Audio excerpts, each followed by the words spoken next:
আগরতলা সহ রাজ্যের বিভিন্ন বাজারগুলিতে ইদানিংকালে অস্বাভাবিক হারে বেড়ে গেছে আলু, পেঁয়াজ সহ অন্যান্য নিত্য প্রয়োজনীয় সামগ্রীর দাম।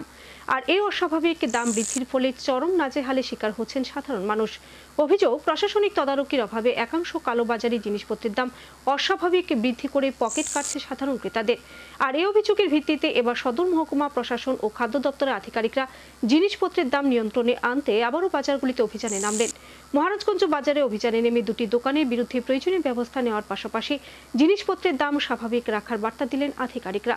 রাজ্যে ইদানিংকালে প্রতিটি বাজারে অস্বাভাবিক হারে বৃদ্ধি পেল আলু, পেঁয়াজ থেকে শুরু করে শাকসবজি ও অন্যান্য নিত্য প্রয়োজনীয় জিনিসপত্রের দাম। বিশেষ করে একলাফে অনেকটাই বৃদ্ধি পেয়েছে আলু, পেঁয়াজের দাম। খুচরো বাজারে আলু, পেঁয়াজ বিক্রি হচ্ছে এখন প্রতি কেজি 50 টাকায়। একইভাবে বেড়েছে বিভিন্ন শাকসবজির দামও। এতে করে সংসার প্রতিপালন করতে গিয়ে নাভিশ্বাস উঠছে পরিবারের গৃহকর্তাদের। দিন দিন যেভাবে নিত্য প্রয়োজনীয় জিনিসপত্রের দাম বেড়ে চলেছে, তাতে করে এখন যেন সাধারণ মানুষ দিশাহারা। এক্ষেত্রে অভিযোগ, বাজারগুলিতে নিত্য প্রয়োজনীয় জিনিসপত্রের দাম নিয়ন্ত্রণে আনতে প্রশাসনিকভাবে কোনো ধরনের তৎপরতা না থাকার কারণে একাংশ কালোবাজারি প্রতিদিন সাধারণ ক্রেতাদের পকেট কেটে চলেছে। আর তাতে করে সমালোচনার সম্মুখীন হচ্ছেন প্রশাসন। তবে মাঝে মধ্যে প্রশাসনিক আধিকারিকরা বাজারগুলিতে লোক দেখানো অভিযানের নামলেও তার কোনো সুফল নেই। আর তাতেই যেন কালোবাজারিরা সক্রিয় হয়ে উঠেছে।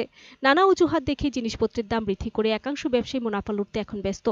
বৃহস্পতিবার এমনটা দেখা গেল রাজ্যের অন্যতম প্রধান বাজার আগরতলা মহারাজগঞ্জ বাজারে। এদিন সদর এসডিএম কার্যালয়ে ডেপুটি কালেক্টর ম্যাজিস্ট্রেট দেবব্রত রায়ের নেতৃত্বে প্রশাসনিকের এক প্রতিনিধি দল মহারাজগঞ্জ বাজারে ছুটে গিয়ে বিভিন্ন জিনিসপত্রের দাম খতিয়ে দেখেন। বিশেষ করে আলু, পেঁয়াজের পাইকারি দোকানগুলিতে গিয়ে ব্যবসায়ীদের সাথে কথা বলে সবকিছু যাচাই করেন আধিকারিকরা।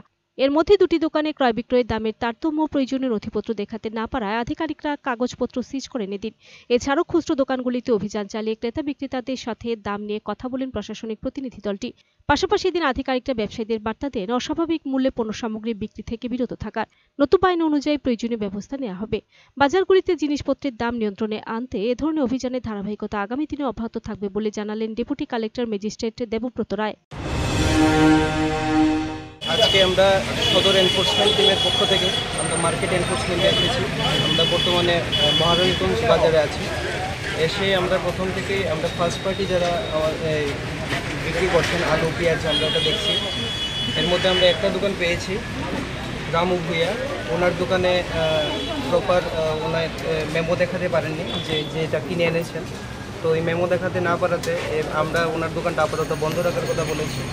তাছাড়া আমরা অন্যান্য দোকানও দেখছি, ম্যাক্সিমাম ঠিক আছে।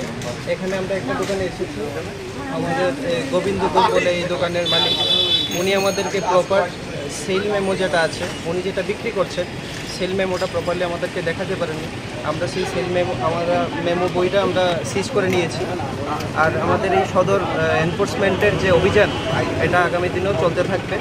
এবং আজকে আমাদের মধ্যে উপস্থিত আছেন আমাদের এসডিসি কোর্ট সদরের আমাদের ইন্সপেক্টর আছেন, চিফ ইন্সপেক্টর আছেন আমাদের সাথে legal metrology, agri officer, food safety officer এবং সম্পূর্ণ এই টিম প্রতিনিয়তভাবেই সেল ট্যাক্সের অফিসার আমাদের মধ্যে আছে। আর এই টিম প্রতিনিয়তভাবেই বাজারে ইন্টারভেনশন করবে যাতে মূল্যটা ঠিকঠাকভাবে আমরা প্রতিরোধ করতে পারি, যাতে মানে কোনো ধরনের অস্বাভাবিক মূল্য না পড়ছে। Bureau report, search entertainment.